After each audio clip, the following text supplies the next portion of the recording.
Hi, welcome to the Ultimate Scheme How to Play video. This is a brief tour of the game and how it works, so you can have an idea of what we're actually talking about. Here's the basic idea. Ultimate Scheme, you are a evil mastermind or a criminal genius.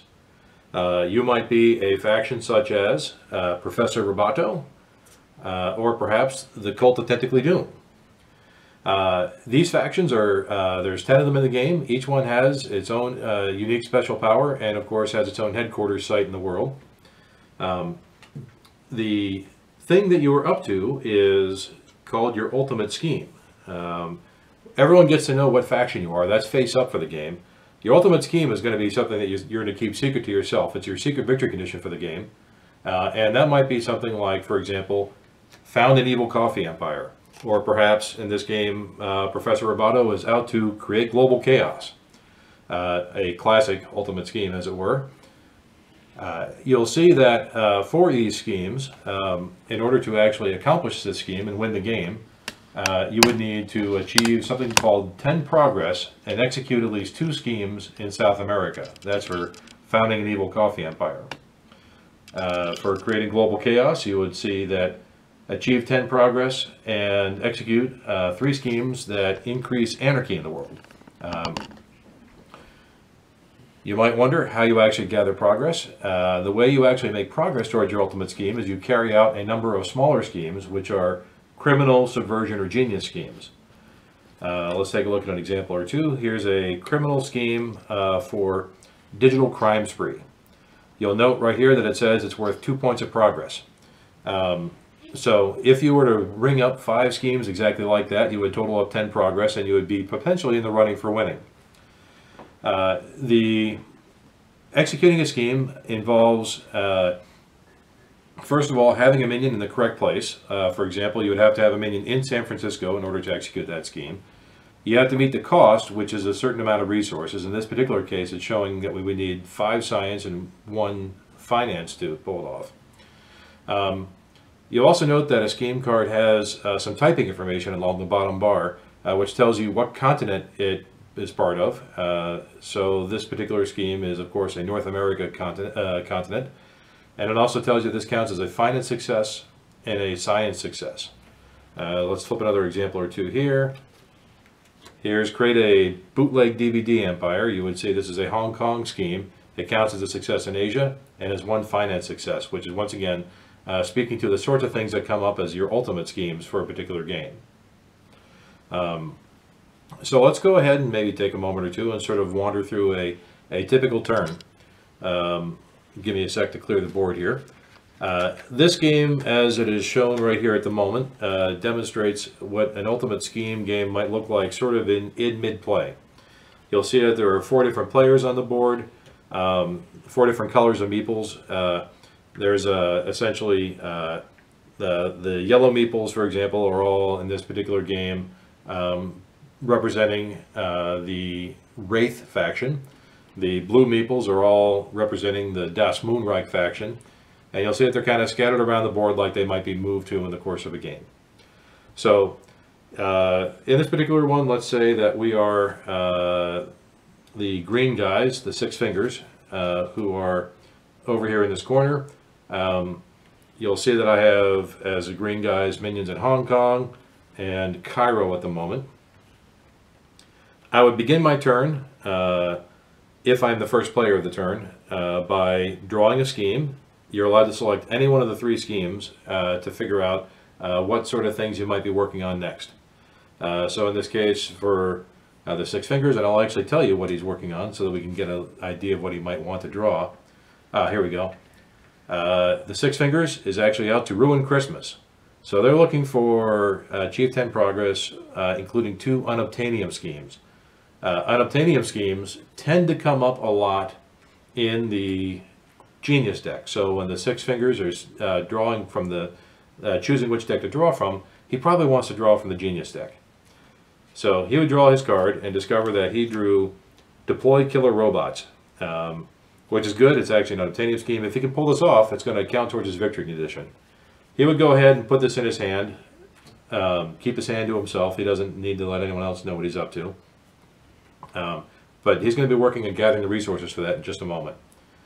Each other player, in turn, will draw one scheme during the draw step.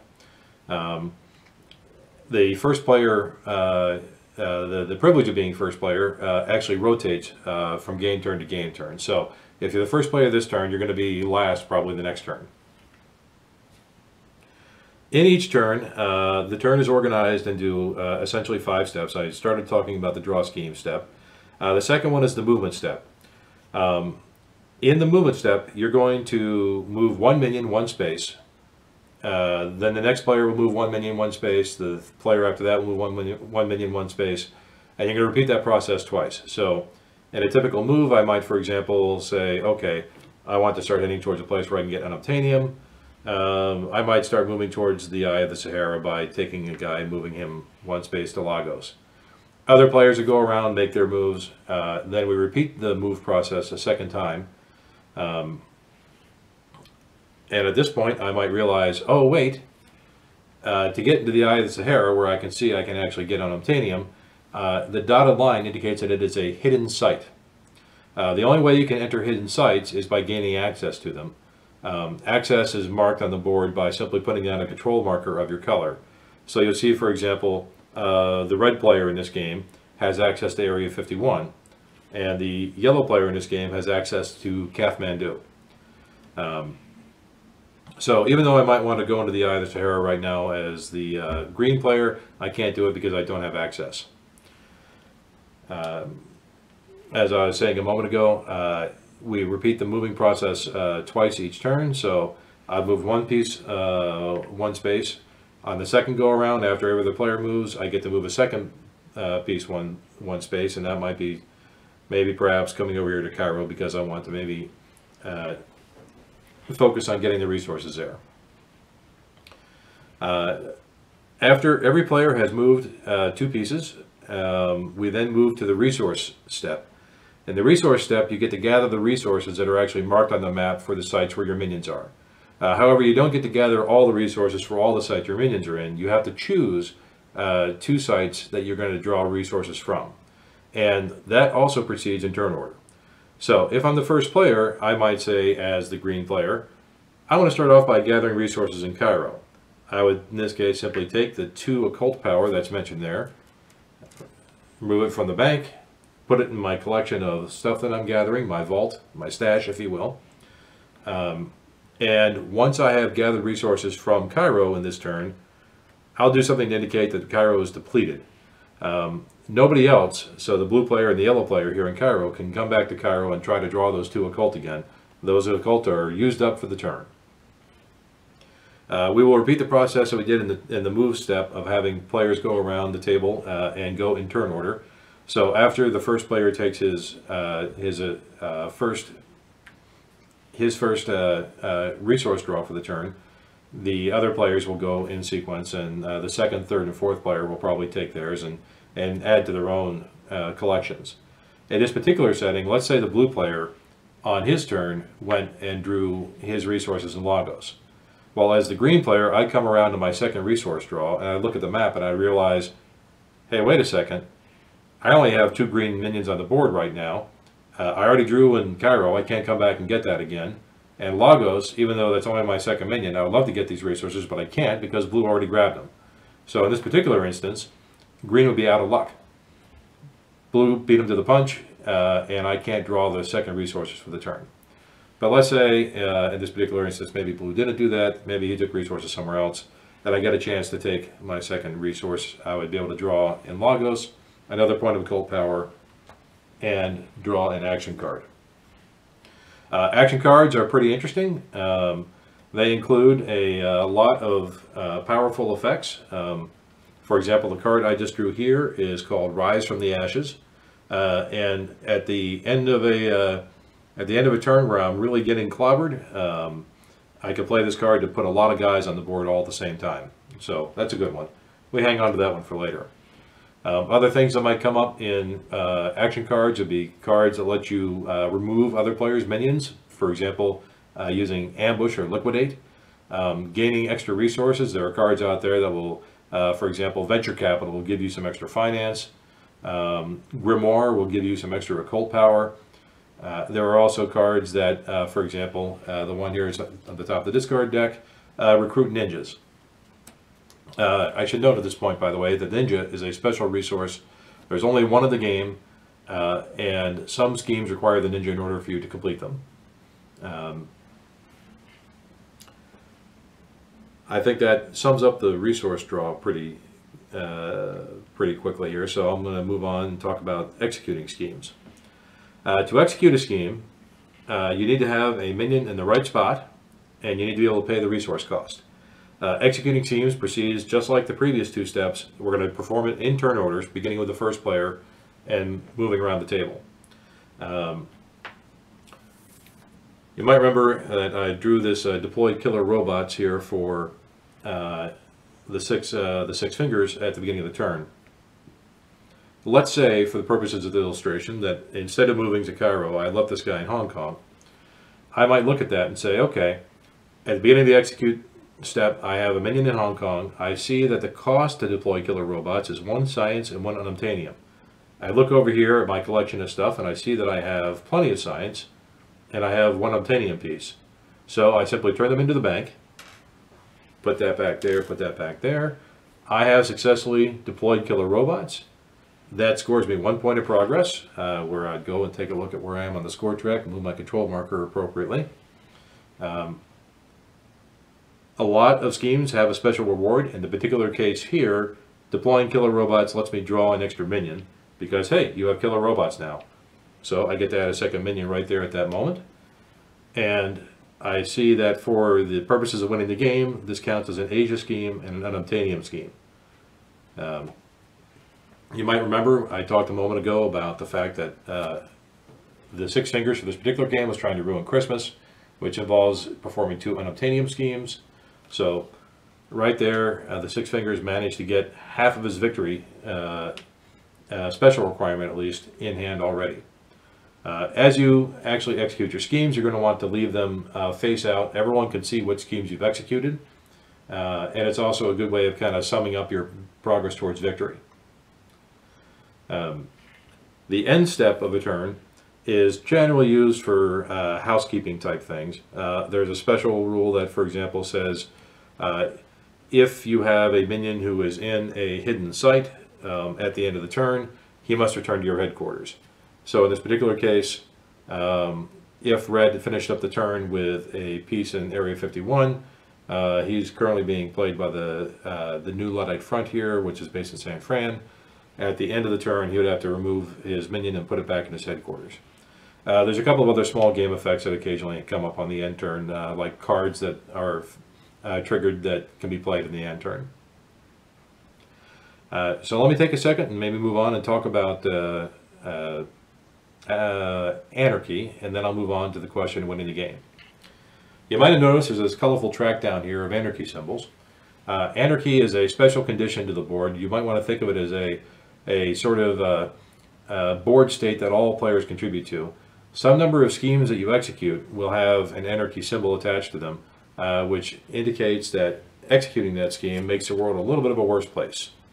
For example, here is the card International Poaching Ring, and I would see that the reward for executing that scheme is I increase Anarchy by 1 step.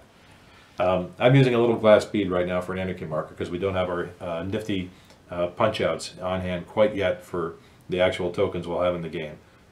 Trust me, you won't have to use a glass bead. Sorry about that. Anarchy is important because a fair number of schemes require the world to be at a certain state of anarchy before you can pull them off. So, for example, here is Subvert the UN, and you note that Subvert the UN says the anarchy must be at the orange level before you can even begin to pull this off. So if anarchy were sitting down here in the yellow like this, you might have Subvert the UN in your hand, but you couldn't actually execute it until you found a way to make the world bad enough for this to seem like a good idea. Also down here on this side of the board, by the way, I'll point out that we have our score track. You might have noticed that there are small symbols on the bottom of the score track that are additional resources, card draws, things like that. That's essentially a bounty for the first person to actually accumulate that much progress and reach that score first. there's a little bit of an incentive for you to do so. You're going to be able to draw some extra resources and do some extra things. So let's go ahead and talk briefly about winning the game. The way you would win the game is by successfully completing all the requirements of your ultimate scheme. So in the case here of the Six Fingers, they have Ruined Christmas, and we know that they needed to execute 2 unobtainium schemes. So let's say they did that, and they managed to, well, sure, they managed to subvert the UN. So that was another 3 points of progress. And they managed to do that international poaching ring, so there was another 2 points of progress. And they managed to ruin a beloved movie property during the course of the game. So there's 1, 2, 3, 4, 5, 6, 7. I need one more good unobtainium scheme. Ah, there we go. Kidnap the Queen, which gives them that second success of the second scheme type of unobtainium, which means he's now achieved his ultimate scheme of 2 points of unobtainium. And did I actually add that up right? 1, 2, 3, 4, yep, 10 points of progress. So this is a winning situation here for the Six Fingers. They've actually accomplished their ultimate scheme for the game. However, there is one important thing that is also a consideration, and that is the X factor for the game. At the beginning of the game, you will draw a random X factor, which is essentially a common victory condition that all players share. A typical X factor might be something like, with ninjas, you can't win until you do everything required by your ultimate scheme and you control the ninja. Or another X factor might be with a secret army. So in order to win, you have to do your ultimate scheme requirements and have 5 minions in play. Or another one, and watch the world burn. You would have to have your ultimate scheme finished and also make sure that world anarchy is at 5 or higher in order to declare victory. The X factors are kind of fun because they make you pay attention to different things each time you play the game, and each includes a small rule change that maybe contributes a little bit to replayability. It gives you a reason to come back and try a different mix of faction, ultimate scheme, and X factor for a game. It means that every time you play, it's a little bit different. I see I've cluttered up this board quite a lot with cards and meeples and resources and things, but that's pretty much the game. Ultimate scheme in 10 minutes or so. Thanks for listening.